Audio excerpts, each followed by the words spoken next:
Coming to you live from the AsiaWorld-Expo in Hall 2 at the new Meet the Millennials zone at Global Sources Lifestyle Show. Now I have this really tall gentleman with me. He is Cameron Walker, president of the Gifts, Home and Hardware Group of Global Sources, and he has graciously agreed for a quick interview to go over what lifestyle is all about. So good morning, Cameron. Good morning, and good morning to everybody watching. Thank you for joining us.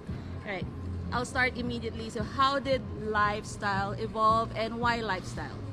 So for Global Sources, this has been a 4-year process. Our Gifts and Home show has over 10 years history.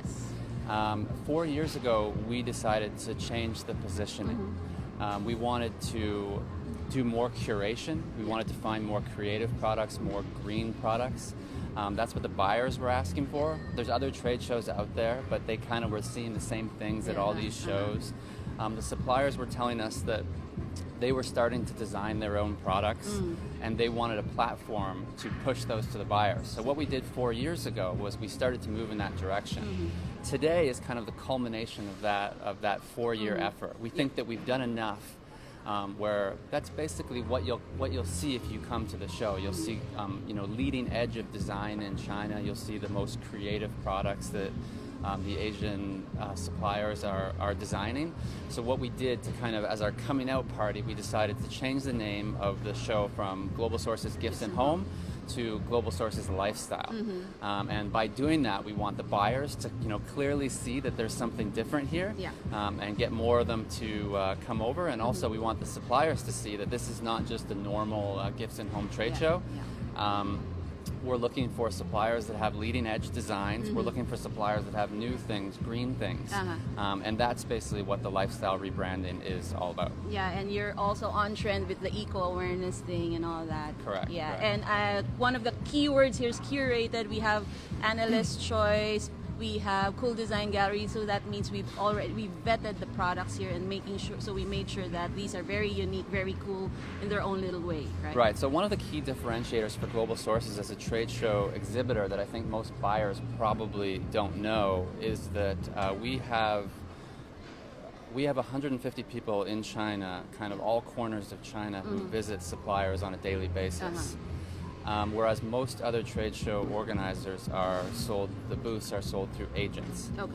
So what that basically means is that we know the products that are coming to the show months in advance. Yeah. So we can do a lot of work with the suppliers to say, that product looks like it has potential, maybe not that other product. We can also start to design areas like our Cool Design Awards or Cool Design Experience Zone, and months in advance we can tell the suppliers to submit some of the cool products that they have, and we can curate them.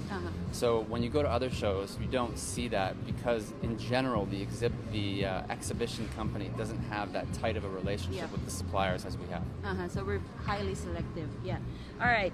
And what was the initial reaction of the regular exhibitors of Gifts and Home when you said, okay, we have now the brand new lifestyle show and it's highly different. We have curated products. Well, to be honest, there's been a little bit of turnover in exhibitors, as can be expected. We want to bring in the ones with, like I said, those design-led products, those new products. But for the exhibitors or the suppliers that have those kind of products in their portfolio or have that kind of a roadmap to have those products in the future, they're super excited. Chinese exhibitors know that they're not the cheapest products out there anymore. They know that their costs are going up. They know that they can't win on price alone anymore. So they're looking for a platform where they can do something special and, with their products, have new products and have the buyers acknowledge that it's something different. Also, I asked about the exhibitors. What about the buyers? You talk to them regularly. What was their reaction to the lifestyle show? I think they're really excited. Buyers, when they come to these shows, they're generally looking for, what's new in the world. They're flying halfway around the world. They're spending thousands of dollars to come here. They want to see what's new. They're not looking for, the 30th supplier of the exact same product. So for them, I think it's exciting. We need to make sure that as a trade show, we fulfill our positioning, that there really is, new stuff here and whatnot. We need to make sure that the next show is better than this show, that it keeps getting better and better. And that's kind of what we're trying to do. So they're hoping they find the next, fidget spinner, the next hoverboard here. Right. Yeah. Right. All right. Or just a traditional product with a different, color tweak, design. yeah. It's not always tech. It's also not always, some of the things are small, small tweaks. But they can come here and they can see, the color trends, which way that's going. They can see design trends. Yeah. Sometimes it's 5% little tweak here and there that can really make a difference in sales. Especially for gifts and home, because it's kind of traditional in a way, but it's like what you said, it's the little tweaks. Dinnerware made of some other kind of material, more eco-friendly or less expensive, lighter. It's that sort of thing. Yeah, like for buyers who are doing the dinnerware, you've probably seen over the last year and a half that there's been a trend towards bamboo resin. Yes. So we can see that kind of happening at the show. So this is just one example of dinnerware changing over time, evolving. Right. Yeah. Okay, great. And so during your conversations with buyers and exhibitors, what changes in product trends, manufacturing process, buying behavior have you observed or expect to come up in the next 6 months? I think the biggest change is that if you're looking at the buyers, they're not looking to buy the supplier's standard designs. They're looking, they're talking to the suppliers about further tweaking what they see as well, because they want to stand out. The suppliers are also kind of looking to, more of them are bringing designers on staff, or now there's outsourced designers, so you can kind of, there's platforms in China where some of these suppliers can hire designers part-time on a contract basis to do things for them. So it's the biggest trend that we see is towards design. The buyers are going in that direction. The suppliers are also going in that direction. And there's platforms and there's technology that have helped or that are helping in ways that hasn't been around before. And how is lifestyle addressing the e-commerce boom? Amazon, eBay.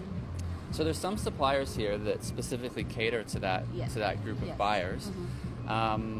We have a 3-day training on site called the Global Sources Summit, which I believe was voted as the best Amazon conference in the world. 2017 in the world. So we have a lot of high-level sellers at that conference. We obviously do VIP tours for them of this show. The e-commerce market in terms of finding product is not necessarily that different. If anything, it's even more cutthroat.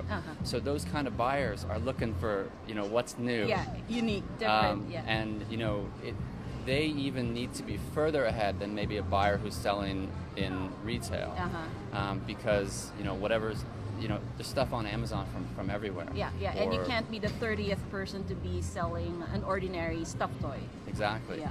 So with them, it's really about, it's the same, but you've got to even be more on the leading edge.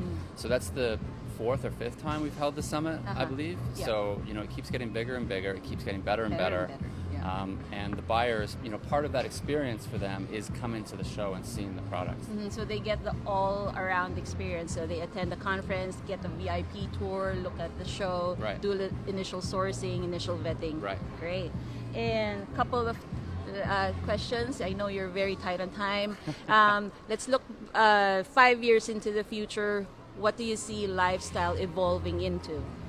I think it's incremental change. So what we want to see is, we want the buyers to come to this show and see things they've never seen before. That's basically the positioning. We want the suppliers to bring their newest and best here. We want the buyers to come here and have it feel a little bit more like some of the design-led shows in Europe, rather than some of the sourcing shows that they've probably experienced in Asia. And every 6 months when we have this show, we're incrementally moving in that direction. This is, like I said, this has been a 4-year process already, but we just changed the name. We've made a big push in this area. want the products to get better and better. We want the suppliers to get better and better. Honestly, we also want the buyers to get better and better. We want buyers to recognize this brand, Global Sources Lifestyle, as something that's different from the crowd, and we want buyers to pass on that responsibility to find the best and the best and the brightest products to us every 6 months. Okay. Now to go back to the present, we did a behind the scenes yesterday, and I've walked around. Lifestyle gives a very young vibe, very millennial. Was that intentional, and why the millennial feel? Well, we're at the Meet the Millennials zone right now, so I guess that's, it Pretty does. obvious, yeah. What we're looking for is really trendy. And I think trendy, generally people think of trendy as young. Yes. So we had a design college help us redo all the look and feel of the show. And college students are pretty young. Very hip, yeah. Design students also want to show something that's different, different and new. Basically what we wanted to do, we're changing the name of the show, we wanted to change the look and feel. We want the level of the products to match the level of the decoration, the level of the events that are here and all that. And I think that if you walked around yesterday, or any of the buyers walk around these 4 days, you'll notice that, a very big change from... It's a pretty high-level show. Yeah. This is one of, I'd say it's the highest level sourcing show in Asia that I've seen in terms of the way we've set it up, and we're really proud of that. Yeah, we are. Yeah, it's a very, very coolly designed hall. Right. All right, last question. Last question. Do you have anything to say to our buyers, to our exhibitors, especially those who are still thinking about coming over to the show? Well, I hope that the last 15 minutes convinced you to come over. You've still got 4 days. This is day one in the morning, and I think the doors haven't quite opened yet. Not yet. So you've still got plenty of time, especially if you're anywhere near Hong Kong. Of course, if you don't make it this time, next time will be even bigger and even better.